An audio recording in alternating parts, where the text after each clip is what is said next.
కృపామయుడా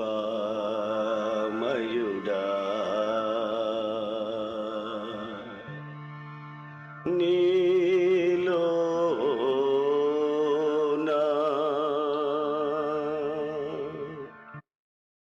praise the lord. హల్లెలూయా. ప్రభునందు అత్యంత ప్రియులైన మీ అందరికీ హృదయపూర్వకమైన వందనాలు, దేవునికి స్తోత్రాలు.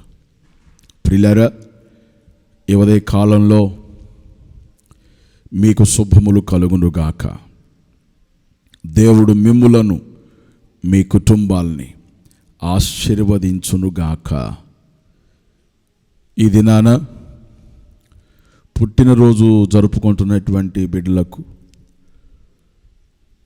మీ అందరికీ శుభాకాంక్షలు మెస్సయ్య మినిస్ట్రీస్ ద్వారా మీకు తెలియజేస్తున్నాను.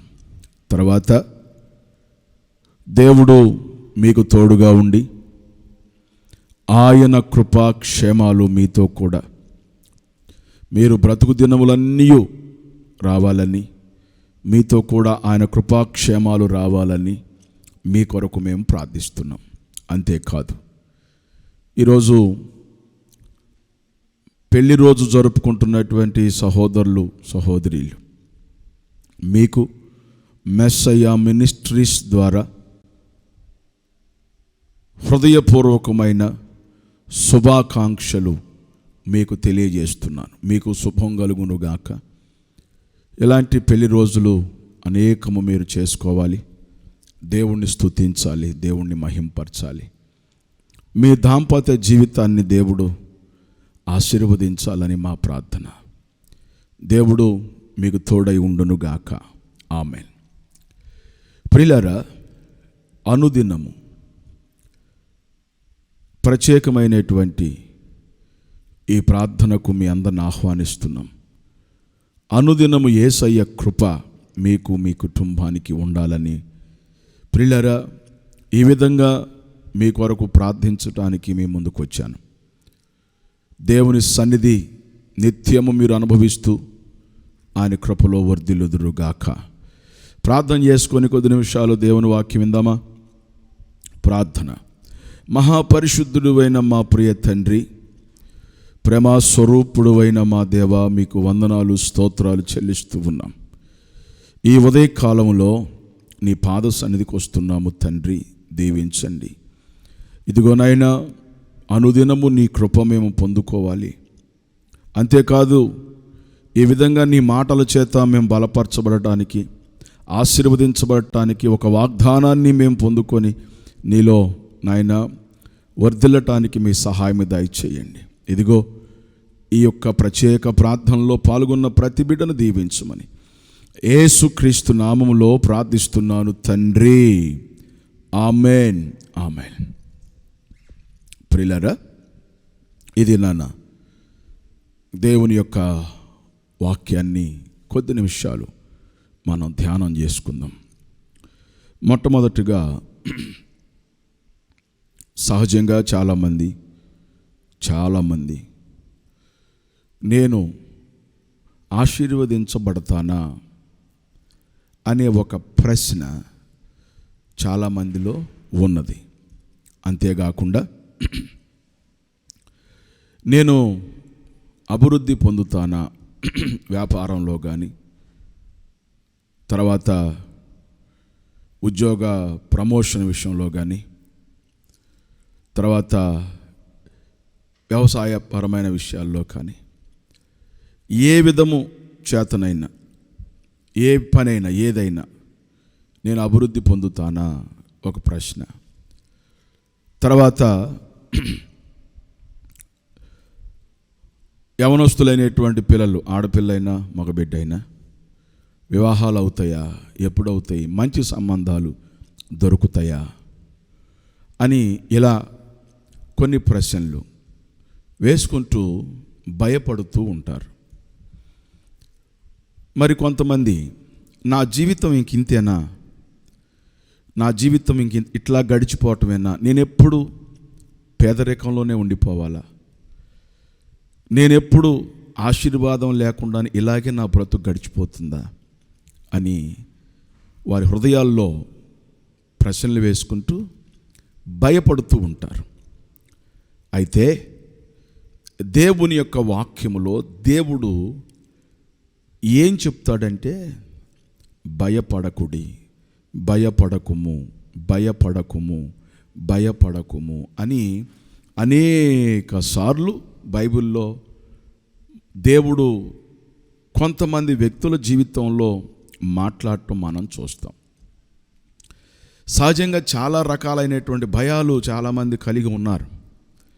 కానీ ఇప్పుడు మనం ధ్యానం చేసుకునే అంశంలో మనం చూసినప్పుడు, ప్రియులారా, ఇలా ఆశీర్వాదాన్ని నేను పొందుకోగలుగుతానా, దేవుడు నాకు తోడుగా ఉంటాడా, ఇలా కొంతమంది భయపడుతూ ఆ విషయంలో కొంత బలహీనంగా కనపడుతూ ఉంటారు. కానీ ఒక్క విషయం ప్రతి ఒక్కరు గ్రహించాలి.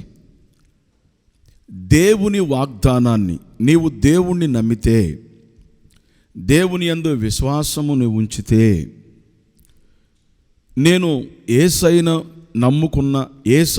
నమ్ముకున్న బిడ్డను అని నీవు సంపూర్ణమైన విశ్వాసము అనేది నీవు కలిగి ఉంటే నువ్వేం చేయాలో తెలుసా? దేవుడు చెప్పిన మాట నమ్మాలి. అనగా దేవుడు ఏ వాగ్దానం చేశాడో ఆ వాగ్దానాన్ని నీవు గట్టిగా నమ్మాలి, పరిపూర్ణమైనటువంటి విశ్వాసంతో నమ్మాలి. అప్పుడు నువ్వు ధైర్యంగా ఉండగలుగుతావు, భయం ఉండదు నీకు. అయితే ఇప్పుడు మనం చూద్దాము ప్రియులారా, ఏ విషయాల్లో భయపడుతుంటారు అంటే, మొట్టమొదట నేను ఆశీర్వదించబడగలనా అనే విషయంలో భయపడతారు. నేను ఇంతేనా, నేను వర్ధిల్లలేనా, అభివృద్ధి పొందలేనా అని ఇలా కొన్ని విషయాల్లో భయపడుతూ ఉంటారు. అయితే వాక్యాన్ని మనం చూద్దాం. ఆదికాండం 26వ అధ్యాయంలో ఇస్సాకుతో దేవుడు మాట్లాడుతున్నటువంటి మాట మనం జ్ఞాపకం చేసుకోవాలి. ఆదికాండం 26వ అధ్యాయము, 26వ అధ్యాయము 24వ వచనం. ఆ రాత్రియే యెహోవా అతనికి ప్రత్యక్షమై, నేను నీ తండ్రి అయిన అబ్రహాము దేవుడను, నేను నీకు తోడై ఉన్నాను గనుక భయపడకుము. నా దాసుడైన అబ్రహామును బట్టి నిన్ను ఆశీర్వదించి నీ సంతానమును విస్తరింపజేసేదనని చెప్పెను. ఇప్పుడు ఈ మాట దేవుడు ఇస్సాకుతో స్వయంగా దేవుడు మాట్లాడుతున్న మాట. అంటే ఇస్సాకు కదా ఆ వాగ్దానం చేసింది, ఇస్సాకుతో కదా దేవుడు మాట్లాడింది అని మనం అనుకోవచ్చు. కానీ అప్పుడు దేవుడు వారితో మాట్లాడినటువంటి ఆ మాట కానీ ఆ వాగ్దానాలు కానీ ఈ తరములో ఉన్నటువంటి మనకు కూడా ఆ వాగ్దానాలు మనకి వర్తిస్తాయి. ఎందుకు దేవుడు మరి ఈ విధంగా వారిని మన ముందు పెట్టాడు అంటే, ప్రియులారా, మనం తెలుసుకోవాలి. మనం తెలుసుకోవటానికి వారి దేవుడే మన దేవుడు కాబట్టి వారు దేవుడిని నమ్మారు. ఇప్పుడు మనం కూడా దేవుడిని నమ్ముతున్నాం, దేవుని యందు విశ్వాసం ఉంచాం. దేవుడు వారికి వాగ్దానం ఇచ్చాడు, ఆ వాగ్దానం మనం కూడా స్వతంత్రించుకోవాలి. ఇంచుమించు బైబిల్లో 3000 వాగ్దానాలు, ఇంచుమించుగా 3000 వాగ్దానాలు బైబిల్లో మనకి కనపడతాయి. ప్రతి వాగ్దానము నాదే అని నీవు స్వీకరించాలి. అదే మన విశ్వాసం. నీవు దేవుని వాగ్దానము స్వీకరించలేకపోతున్నావు కాబట్టి భయం ఏర్పడుతుంది. అర్థమవుతుందా? కాబట్టి ఇక్కడ మనం చూద్దాము, ఇస్సాకు విషయంలో దేవుడు చెబుతున్నటువంటి మాట ఏంటంటే 24వ వచనంలో, ఆ రాత్రియే యెహోవా అతనికి ప్రత్యక్షమై, నేను నీ తండ్రి అయిన అబ్రహాము దేవుడను, నేను నీకు తోడై ఉన్నాను గనుక భయపడకుము. ఇంకా నా దాసుడైన అబ్రహామును బట్టి నిన్ను ఆశీర్వదించి నీ సంతానమును విస్తరింపజేసేదనని చెప్పెను. ప్రియులారా, ఇక్కడ మనం గమనించాలి, ఎందుకు దేవుడు ఈ మాట ఇస్సాకుతో చెప్పాడు. ఆల్రెడీ దేవుడు ముందుగానే ప్రియులారా 26వ అధ్యాయంలో మనం చూసినప్పుడు 3వ వచనంలో గమనిస్తాం. ఈ దేశమందు పరవాసివై ఉండుము, నేను నీకు తోడై ఉండి నిన్ను ఆశీర్వదించేదను అన్నాడు. అయితే ఈ వాగ్దానము దేవుడు చెప్పినట్టుగా ఇక్కడ దేవుడు నెరవేరుస్తున్నాడు. ఎక్కడ? 12వ వచనంలో, ఇస్సాకు ఆ దేశమందు ఉన్నవాడై విత్తనము వేసి ఆ సంవత్సరము 100 ఫలము పొందెను. యెహోవా అతనిని ఆశీర్వదించెను గనుక ఆ మనుషుడు గొప్పవాడాయను. అతడు మిక్కిలి గొప్పవాడగు వరకు క్రమక్రమముగా అభివృద్ధి పొందుచూ వచ్చెను. అతనికి గొర్రెల ఆస్తియు గొడ్ల ఆస్తియు దాసులు గొప్ప సమూహమును కలిగి నందున ఫిలిస్తీయులు అతని యందు అసూయపడిరి. దేవుడు చేసిన వాగ్దానాన్ని బట్టి ఇస్సాకును దేవుడు ఆ ఫిలిస్తీయుల దేశంలో దేవుడు ఇస్సాకును ఆశీర్వదించాడు. అయితే అక్కడ ఎట్లా ఆశీర్వదించాడో ఇప్పుడు మనం చదివాం. దేవుడు అతనికి తోడుగా ఉన్నాడు కాబట్టి, దేవుడు అతన్ని ఆశీర్వదించాడు కాబట్టి అతడు గొప్పోడయ్యాడు. కనుక ఫిలిస్తీయులు అతని యందు ఏమయ్యారు అని వ్రాయబడిందంటే అసూయపడ్డారు. అసూయపడి ఏం చేశారు? ఇస్సాకును నువ్వు ఇక్కడ ఉండొద్దని పంపించేశారు.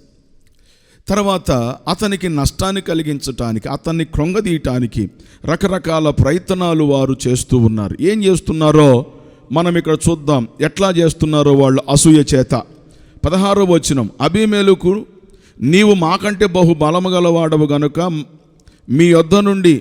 మా యొద్ద నుండి వెళ్ళిపోమ్మని ఇస్సాకుతో చెప్పగా, ఇస్సాకు అక్కడి నుండి వెళ్ళి గెరారు లోయలో గుడారం వేసుకుని అక్కడ నివసించెను. అప్పుడు తన తండ్రి అయిన అబ్రహాము దినములలో తవ్విన నీళ్ల బావులు ఇస్సాకు తిరిగి తవ్వించెను. ఏలయనగా అబ్రహాము మృతి పొందిన తర్వాత ఫిలిస్తీయులు వాటిని పూడ్చివేసిరి.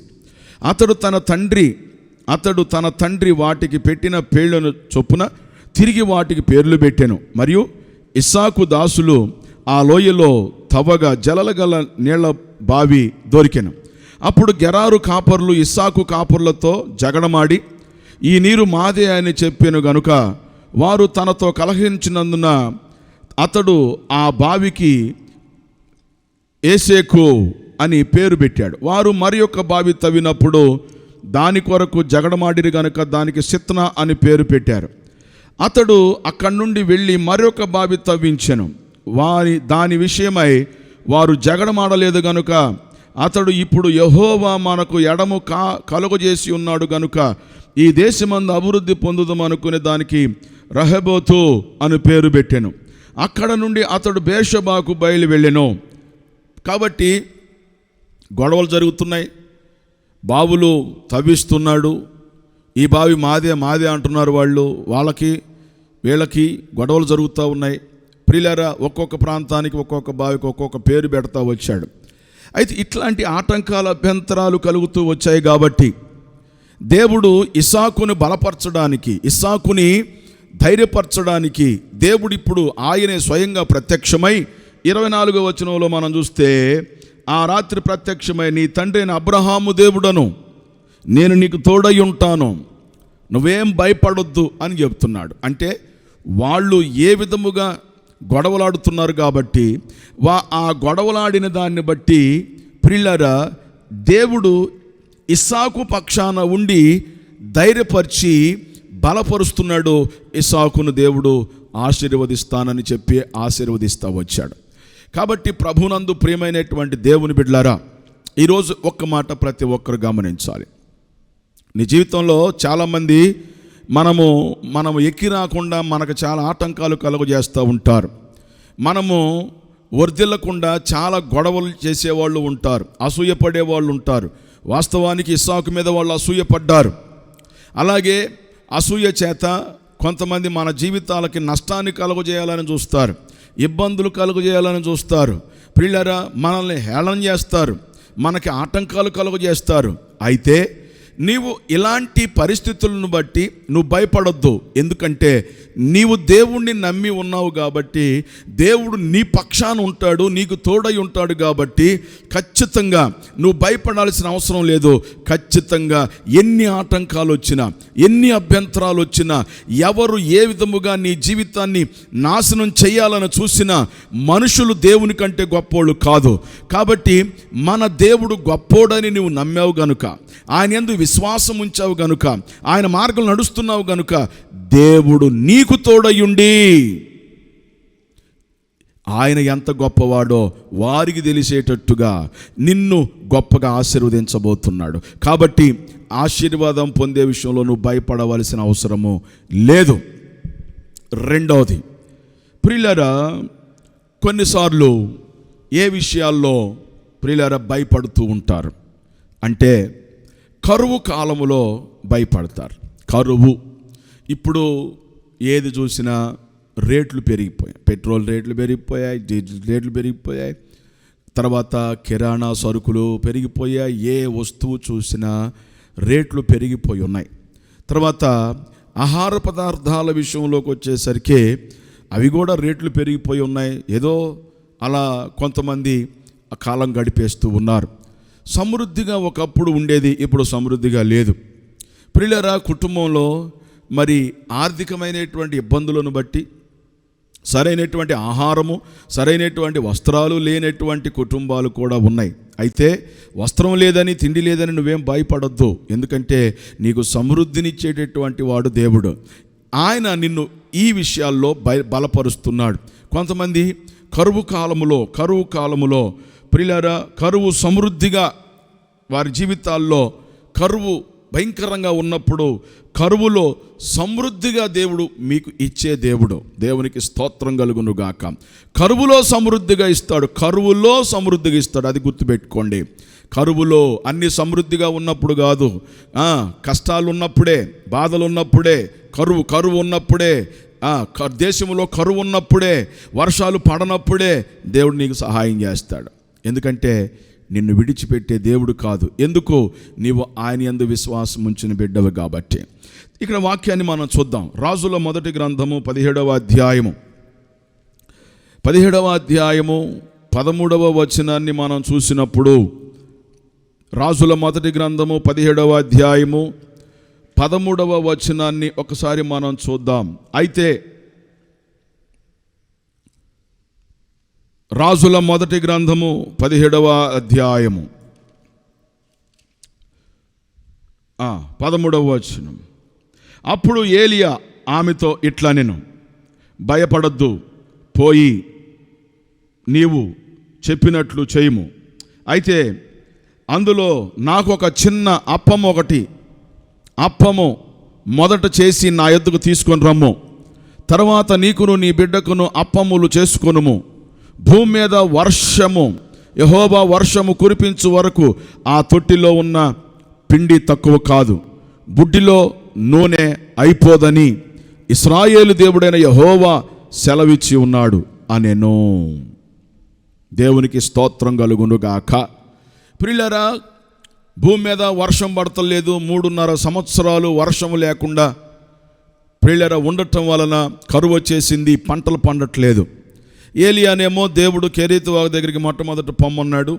తన సేవకుణ్ణి కెరీతు వాగు దగ్గర కాకుల ద్వారా ఉదయము సాయంత్రము ప్రియులారా మాంసము, రొట్టె, శ్రేష్టమైన ఆహారము, బలమైన ఆహారము కాకులతో పంపించాడు. ఎప్పుడు? కరువులో కరువు కాలములోనే. తర్వాత ఆ వాగులో నీళ్ళు అయిపోయిన తర్వాత దేవుడు అన్నాడు, సారెపతు వెళ్ళు, అక్కడ ఒక విధవరాలు ఉంది అని చెప్పి దేవుడు అక్కడికి పంపించాడు. అక్కడికి వెళ్ళిన తర్వాత ప్రియులారా, మనము గమనించినప్పుడు 10వ వచనం చదువుదామా? అందుకు అతడు లేచి సారెపతుకు పోయి పట్టణపు గవిని యొద్దకు రాగా ఒక విధవరాలు అచ్చట కట్టెలు ఏరుచుండుట చూచి ఆమెను పిలిచి, త్రాగుటకై పాత్రలో కొంచెం నీళ్లు నాకు తీసుకురమ్మని వేడుకొనెను. ఆమె నీళ్లు తేబోచుండగా అతడు ఆమెను మరలా పిలిచి, నాకు ఒక రొట్టె ముక్కను నీ చేతిలో తీసుకుని రమ్మని చెప్పాను. అందుకు ఆమె, నీ దేవుడైన యెహోవా జీవము తోడు తొట్టిలో పట్టెడు పిండియు బుడ్డిలో కొంచెము నూనెయు నా యొద్ద ఉన్నవే గాని అప్పమొకటైనను లేదు. మేము చావక మునుపు నేను ఇంటికి పోయి వాటిని నాకును నా బిడ్డకును సిద్ధము చేసుకున్న వాళ్ళని కొన్ని పొల్లలు ఏరుటకై వచ్చి తిని అనెను. అప్పుడు ఏలియా ఆమెతో ఇట్లా నేను భయపడొద్దు, కొద్దిగా పిండే ఉంది, కొద్దిగా నూనె ఉంది. దైవజనుడు అడిగాడు, నాకు ఒక రొట్టె కావాలి, ఒక రొట్టె ముక్క తీసుకొని రమ్మన్నాడు. అయ్యా గుడ్డిలో కొద్దిగా నూనె ఉంది, తొట్టిలో కొద్దిగా పిండి ఉంది అన్నప్పుడు దైవజనుడు అన్నాడు, నువ్వు వెళ్ళమ్మా, భయపడొద్దు, నేను చెప్పినట్టు చెయ్యి అని చెప్పినప్పుడు దేవుడు సెలవిస్తున్నాడు, నీ బుడ్డిలో ఉన్న నూనె తక్కువ కాదు, నీ గంపల్లో ఉన్నటువంటి పిండి తక్కువ కాదు, ఏమీ నువ్వు భయపడొద్దు, నువ్వు వెళ్ళి అప్పం చేసుకో, నాకు వస్తా నీళ్లు తీసుకురమ్మని చెప్పాడు. తర్వాత అన్నాడు, అప్పం కూడా తీసుకురమ్మన్నాడు. తీసుకురమ్మంటే అప్పమానగా రొట్టె తీసుకురమ్మన్నాడు. సరే, ఆమె దైవజనుడు చెప్పినటువంటి మాటను బట్టి నమ్మి ప్రియులారా తీసుకొని వచ్చింది. మొట్టమొదటి రొట్టె దైవజనుడికి పెట్టింది. ప్రభునందు ప్రియులారా వాక్యం చెబుతుంది 16వ వచనంలో, యెహోవా ఏలియా ద్వారా సెలవిచ్చిన ప్రకారం తొట్టిలో ఉన్న పిండి తక్కువ కాలేదు, బుడ్డిలో ఉన్నటువంటి నూనె అయిపోలేదు. దేవునికి మహిమ కలుగునుగాక. ఈరోజు గమనించండి, ఇంత సమృద్ధి, ఇంత ఆశీర్వాదము ఎప్పుడు కలిగింది? కరువులోనే. లోకమంతా కరువు. కానీ ప్రభునందు ప్రియులారా వీరి దగ్గర సమృద్ధి అయిన ఆహారం ఉంది. బైబిల్లో ఏముందో తెలుసా? కరువు పోయేంత వరకు ఏలియా, తర్వాత ఆ వెధవరాలు కుమారుడు పోషించబడ్డారు. ఇంకొక ఆశ్చర్యకరమైన విషయం ఏందో తెలుసా? బైబిల్లో మనం చదివినప్పుడు ఆమెను వదిలిపెట్టి వెళ్ళిపోయినటువంటి వాళ్ళందరూ కూడా మరలా ఈమె దగ్గర ఆహారం ఉందని అందరూ వచ్చి అక్కడ ఆహారం తింటున్నారు. నిజంగా ప్రభునందు ప్రియులారా దేవుడు చేసే కార్యాలు చాలా గొప్పవి. ఈ యొక్క వాక్యములో చాలా విషయాలు మనం నేర్చుకోవచ్చు. అయితే సందర్భాన్ని బట్టి ఈరోజు దేవుని మాటలు వినండి. ప్రియులారా, కరువు ఉందని నువ్వు భయపడుతున్నావా? దైవజనుడైన ఏలియా ద్వారా దేవుడు చెబుతున్నాడు, భయపడొద్దు, నీ పిండి తక్కువ కాదు, నీ నూనె తక్కువ కాదు. ఎస్, దేవుడు గొప్ప కార్యాలు చేసేటటువంటి దేవుడు. ఈరోజు నువ్వు కన్నీరు కార్చవలసిన అవసరం లేదు. కడుపు నిండా నేను అన్నం తినలేకపోతున్నానని నువ్వు బాధపడుతున్నావేమో, ఆహార సమృద్ధి నాకు లేదని నువ్వు బాధపడుతున్నావేమో. ప్రియమైన దేవుని బిడ్డలారా, నిన్ను దేవుడు అంటాడు, నువ్వు భయపడొద్దు, నీకు సమృద్ధినిచ్చేటటువంటి దేవుడు ఆయన. దేవునికి మహిమ కలుగునుగాక. ఎప్పుడో లోకమంతా కరువు ఉన్నా కానీ దేవుడు నీకు సమృద్ధినిస్తాడు. ప్రియులారా, అది దేవుడు నీ జీవితంలో చేసేటటువంటి కార్యము. బైబిల్ ఏం చెబుతుందో తెలుసా? యేసయ్య చెప్పాడు, ప్రియులారా, ఏమి తిందుమా, ఏమి తాగుదుమా, ఏమి ధరించుకుందామో మీరు చింతించబాకండి, మీకేం కావాలో మీ పరలోకపు తండ్రికి అన్నీ తెలుసు. ఇదిగో వాటి విషయంలో ఎవరు చింతిస్తారో తెలుసా? అన్యజనులు చింతిస్తారు, మీరు కాదు అని దేవుడు చెప్పాడు. కాబట్టి నువ్వు చింతించాల్సిన అవసరం లేదు. దేవుని పిల్లలారా, నువ్వు బాధపడాల్సిన అవసరం లేదు.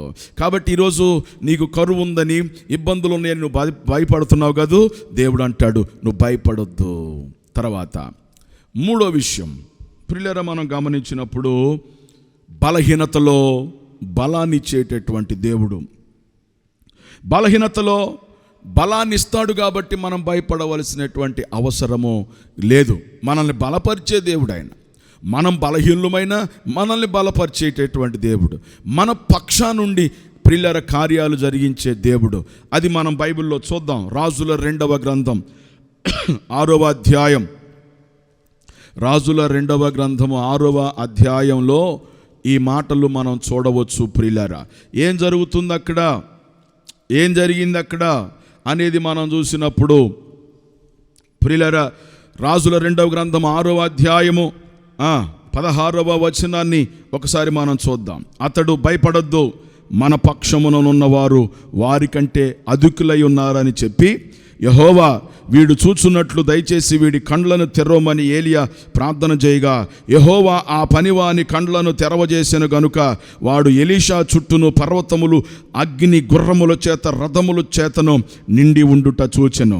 ఆ దండువారు అతను సమీపించినప్పుడు ఎలీషా ఈ జనులను అంధత్వముతో మొత్తమని యెహోవాను వేడుకొనగా ఆయన ఎలీషా చేసిన ప్రార్థన చొప్పున వారిని అంధత్వంతో మొత్తెను. ప్రియులారా, గెహజీ ఇక్కడ మనం గమనించినప్పుడు ఎలీషా, సిరియన్లు ఏం చేశారు?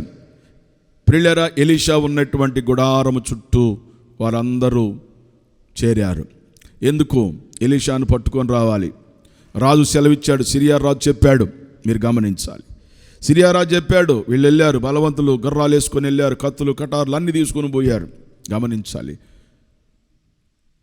ఆయన బయటకు వచ్చాడు. ఎవరు? శిష్యుడు. బయటకు వచ్చి చూసినప్పుడు వీళ్ళందరూ చుట్టూ గుడారము చుట్టూ ఉన్నారు, భయపడిపోయారు. ప్రభునందు ప్రియులారా, మీరు గమనించాలి. అయితే ఎలీషా దగ్గరికి వచ్చాడు. అయ్యా, మన పని అయిపోయింది, సిరియన్లు మనల్ని ముట్టడించారు, వామ్మో రథాలు గుర్రాలతో వచ్చేసారు, వాళ్ళు చాలా బలంగా ఉన్నారు.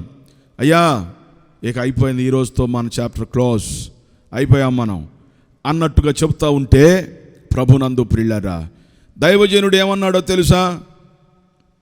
అతడు భయపడొద్దు, మన పక్షమున ఉన్నవారు వారికంటే అధికులై ఉన్నారు. మన పక్షాన ఉన్నవారు వారికంటే అధికులై ఉన్నారు. ఇప్పుడు ఏనండి, ఇక్కడ బలహీనుడు ఎవరంటే ఎలీషా శిష్యుడు. ఇక్కడ బలహీనుడు ఎవరు? ఎలీషా శిష్యుడు.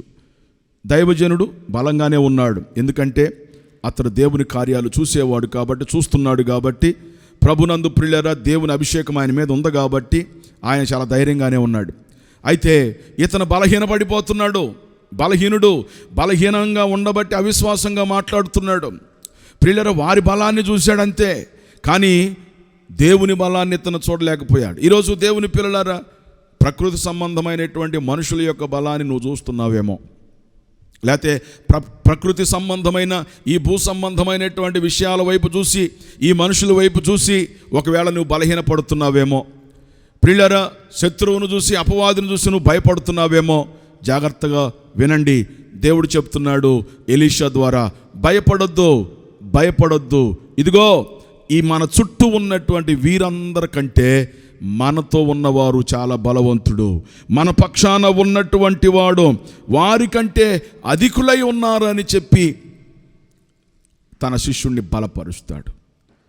బలపరిచి ప్రార్థన చేస్తాడు, ప్రభువా, వీడి కళ్ళు తెరువు, వీడు చూచున్నట్లు అన్నప్పుడు ప్రియులారా, వారి కళ్ళు తెరవబడతాయి. వారికంటే, ఎవరికంటే? సిరియా సైన్యము కంటే ఎలీషా చుట్టూ, తన శిష్యుడి చుట్టూ, వాళ్ళ చుట్టూ ఉన్నటువంటి దేవదూతలు, అగ్ని రథాలు, తర్వాత మరి బలమైనటువంటి దేవదూతలు, దేవుని యొక్క శక్తి ప్రభావం వారి చుట్టూ చూశాడు. వారికంటే మన చుట్టూ ఉన్నవారు చాలా బలవంతులుగా ఉన్నారయ్యా. అవును ప్రియులారా, ఒకవేళ కొన్ని విషయాల్లో నువ్వు బలహీనపడుతూ భయపడుతున్నావేమో, అయితే పరిశుద్ధాత్మ దేవుడు నీతో చెప్తున్నాడు, నిన్ను దేవుడు బలపరిచే దేవుడు. నువ్వు ఏ విషయాల్లో ప్రియులారా బలహీనంగా మాట్లాడొద్దు. ఎందుకో తెలుసా? మన దేవుడు గొప్పవాడు, మన దేవుడు ఆశ్చర్యకరుడు. నీ కళ్ళతో, ఈ బాహ్య సంబంధమైన కళ్ళతో చూసినటువంటి దాన్ని బట్టి భయపడి నీ ఆత్మీయ జీవితంలో కృంగిపోబాకు, బలహీనపడబాకు. దేవుడు చెప్తున్నాడు, నిన్ను బలపరిచే దేవుడు, కార్యాలు సఫలపరిచే దేవుడు. కాబట్టి ప్రభునందు ప్రియులారా, నేను 3 విషయాలు చెప్పాను. నీవు ఆశీర్వదించబడే విషయంలో కొన్ని విషయాల్లో భయపడుతున్నావు, కరువు కాలంలో భయపడుతున్నావు, అంటే సమృద్ధి లేక భయపడుతున్నావు, బాధపడుతున్నావు. తర్వాత మరి చాలా బలహీనంగా ఉన్నావు కాబట్టి ఆ విషయంలో కూడా నువ్వు భయపడుతున్నావు. అయితే దేవుడు చెప్తున్నాడు, నిన్ను బలపరిచేవాడు, కరువులో సమృద్ధిని ఇచ్చేవాడు, ఆశీర్వదించేవాడు. కాబట్టి ఈ మాటలు మనం విన్నాం. ప్రభునందు ప్రియులారా, ఈ మాటలు మీ మనసును పెట్టండి. అద్భుతమైనటువంటి విషయాల్లో అద్భుతంగా దేవుడు నిన్ను ఆశీర్వదించబోతున్నాడు. అధికమైనటువంటి కృపచేత నీ దేవుడు నిన్ను నింపబోతున్నాడు. కాబట్టి భయపడొద్దు. దేవుడు చెబుతున్న ప్రతి మాట, భయపడొద్దు, నిన్ను ఆశీర్వదిస్తాడు. భయపడొద్దు, సమృద్ధినిస్తాడు. భయపడొద్దు, బలమునిస్తాడు. కాబట్టి దేవుడు ఈ మాటలను మీ హృదయాల్లో భద్రపరచుకోండి. దేవుడు మిమ్ములను దీవించి ఆశీర్వదించునుగాక. ఆమేన్. ప్రార్థన చేసుకుందామా? తలలు వంచండి, కళ్ళు మూసుకోండి. ప్రార్థన. మహాపరిశుద్ధుడువైన మా ప్రియ తండ్రి, సర్వోన్నతుడువైన మా దేవా, మీకు స్తోత్రాలు. ఈ యొక్క ఉదయకాలమున మీరు మాట్లాడిన ప్రతి మాటను బట్టి మీకు స్తోత్రాలు నాయన. అవును, ఆశీర్వాదము లేక బాధపడుతూ భయపడుతున్న వారు ఉన్నారు. సమృద్ధి లేక బాధపడుతూ భయపడుతున్నటువంటి వారు ఉన్నారు. బలహీనులై బాధపడుతూ భయపడుతున్నటువంటి వారు ఉన్నారు. ఈ ఉదయకాలములో నీ మాటల చేత బలపరిచినందుకు ప్రభువా, ప్రోత్సహించినందుకు, అండగా ఉన్నందుకు మీకు స్తోత్రాలు చెల్లిస్తున్నాం. ఎవరైతే ఈ మాటలు విన్నారో వారి జీవితాల్లో మీ బలమైన గొప్ప కార్యాలు జరిగించి నాయన కృప చూపమని యేసుక్రీస్తు నామములో ప్రార్థిస్తున్నాను తండ్రి. ఆమేన్, ఆమేన్. మన తండ్రి అయిన దేవుని ప్రేమ, ప్రభు అయిన యేసుక్రీస్తు యొక్క కృప, పరిశుద్ధాత్ముని అన్యోన్య సహవాసం ఇప్పుడు ఎల్లప్పుడూ సదాకాలం మీకు మీ కుటుంబానికి తోడయుండి నడిపించునుగాక. Amen, amen, amen. God bless you. ప్రభునందు ప్రియులారా, మీ అందరికి వందనాలు. పరిచర్య కొరకు ప్రార్థన చేయండి ప్రియులారా, సపోర్ట్ చేయండి. ప్రతి ఒక్కరు కూడా దేవుని పరిచర్యలో సపోర్ట్ చేయండి ప్రియులారా. సహకరించండి, ప్రార్థించండి. ఈ పరిచర్యను దేవుడు బహుగా దీవించబోతున్నాడు. దేవుడు మీకు తోడై ఉండునుగాక. ఆమేన్.